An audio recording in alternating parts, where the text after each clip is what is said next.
All right, hey guys. Hey, I hope everyone is doing well. This is Rudy. Hey, I wake up in the twilight zone every day, and I try to maintain my composure, and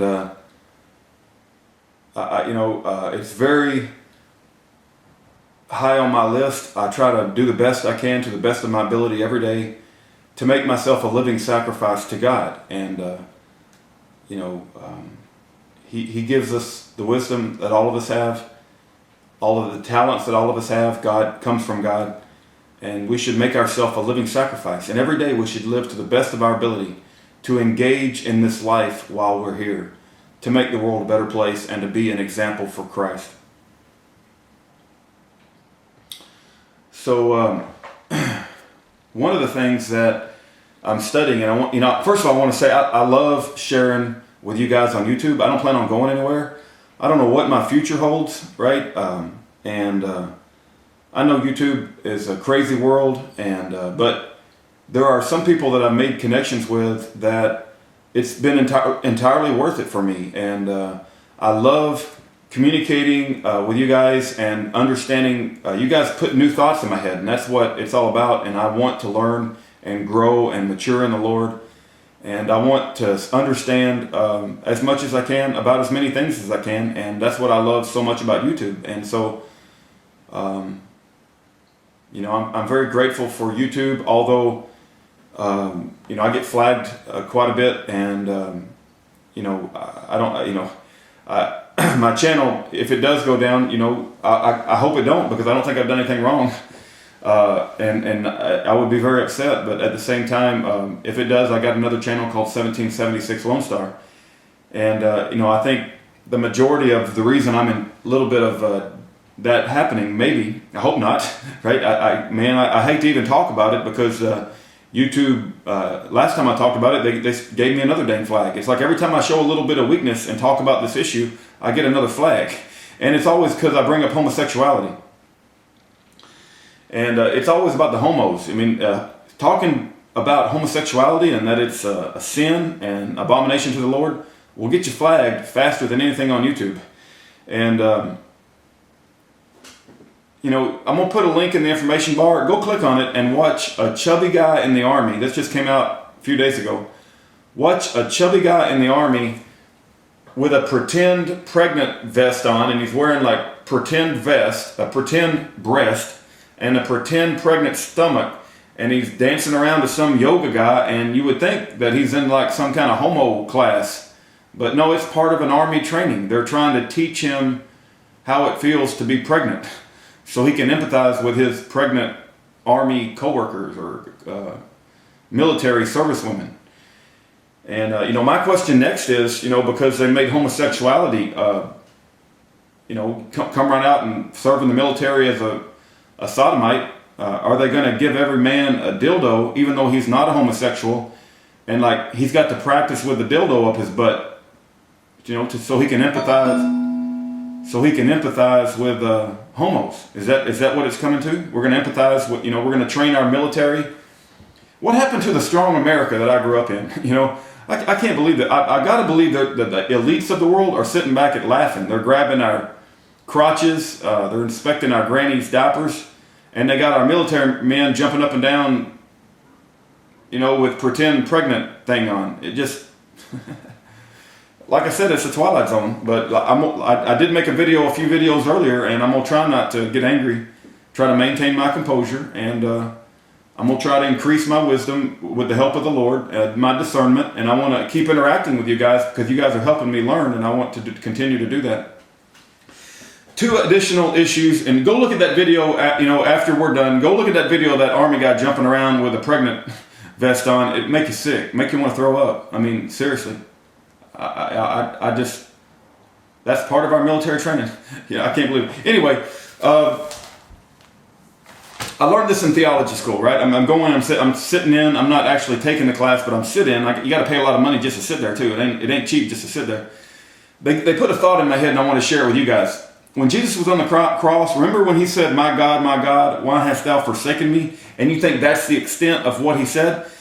the point they made in the theology class was that wasn't what he was actually saying. And at first, what? No, think about this. In Jesus' time, they knew the Old Testament scriptures. They knew that. It's like somebody nowadays, saying blue suede shoes. Well, that's an Elvis Presley song. And when they say blue suede shoes, they're not necessarily talking about specifically blue suede shoes. They're talking about the song, the whole context of the song. And so many of us that are familiar with music, you can just bring up a few words and it will bring to context the whole song, right? And when Jesus Christ said, my God, why hast thou forsaken me? What they said is, because they didn't have numbers assigned to the Psalms, right? They just knew it by the language. But if you go to Psalm 22, it starts off with exactly those words. My God, why hast thou forsaken me? So what the theology instructor was saying is, in effect, when Jesus was on the cross, he was yelling out, Psalm 22, right? And that he wanted everybody to remember the entirety of Psalm 22. And it isn't, my God, why hast thou forsaken me? Because that sounds pretty bleak, right? Like, Lord was pretty bleak. But if you read the entirety of Psalm 22, it's a very hopeful psalm. It's God will not forsake you. So what Jesus was saying was on the cross is Psalm 22. Go read Psalm 22 is what he was saying. Because those words match up identically with the first few words of Psalm 22. So I want to share that with you guys because that put a new thought in my head, and I love learning. And I believe that has a lot of credibility with me. I believe that, because that would be a way for Jesus to tell everybody that what I want you to be thinking right now as as I'm being crucified, taking on the sins of the world, even though I had no sin myself. Go read Psalm 22, and that's a hopeful psalm.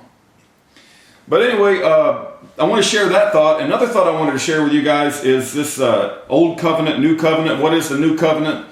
And what about the old law? And did Jesus abolish the law? And I think he said he didn't come to abolish the law, but he come to fulfill it. And there's been some discussions I've had with some friends of mine that have gotten me thinking about this, and I need to improve my knowledge and my understanding biblically of this new covenant thing. And the way I think about it right now, and I reserve the right to be wrong, right? Because I'm going to study it a whole lot more, right? Trust me. But I'm just in the beginning stages. But the way I think about it right now is that there was a time when God gave us rules. And I think there's like over 600 different laws throughout the Old Testament. And that we had rules because God, it's just like when you have rules for your children. But there comes a time when you get mature enough where Jesus will become, he changes your heart, right? It's not like you got to go around with a rule book and say, thou shalt not commit adultery. And you look over at a pretty woman and say, okay, I'm not going to commit adultery. I got this rule. I can't do that. Darn it. And thou shalt not kill. Okay, darn it. I want to go kill him, but I can't do it. I got a rule here that says I can't. That was the law, right? That's the law. God gave us laws. But now we have, Jesus came not to abolish the law, but to fulfill it. He becomes the law, right? It's like the Lord says, they asked him what the greatest commandment was. He says, love the Lord your God with all your soul, with all your mind, with all your heart, right? He also says, and like it is to love your neighbor as yourself, right? When you accept Jesus and when you look upon Jesus as your faith and your law, it's like you lose the desire. The desires that you have change. And I say that from personal experience. I don't have the same desires that I did when I didn't follow Jesus. I don't have the same earthly, fleshy desires that I once had. And so it's like I don't need a rule book. I just want to follow Jesus Christ, and I read the Bible, and I do take into account what he said, and I pay very close attention to the law. But it's not like I got to have a rule book all the time because my desires have changed. I don't even have the same desires that I once did, right? And so, like he said, he didn't abolish the law, but it's like Jesus becomes your law. He comes into your life. You accept him, and your desires change, and he becomes your law. And then once you accept Jesus, you want to study this word. I'm not trying to say the law is not important. I'm saying it becomes more important than ever because you want to know what Jesus said, and you want to become learned and full of wisdom about the guidebook that Jesus has given us for how to live life on earth. Bible, basic instructions before leaving earth. But anyway, that's all I got to say for today. God bless every one of you. Go check out that army dude jumping around in his pretend pregnant vest. And make sure you're close to a chair so you can sit down, or make sure you're close to a toilet so you can go throw up. God bless everyone.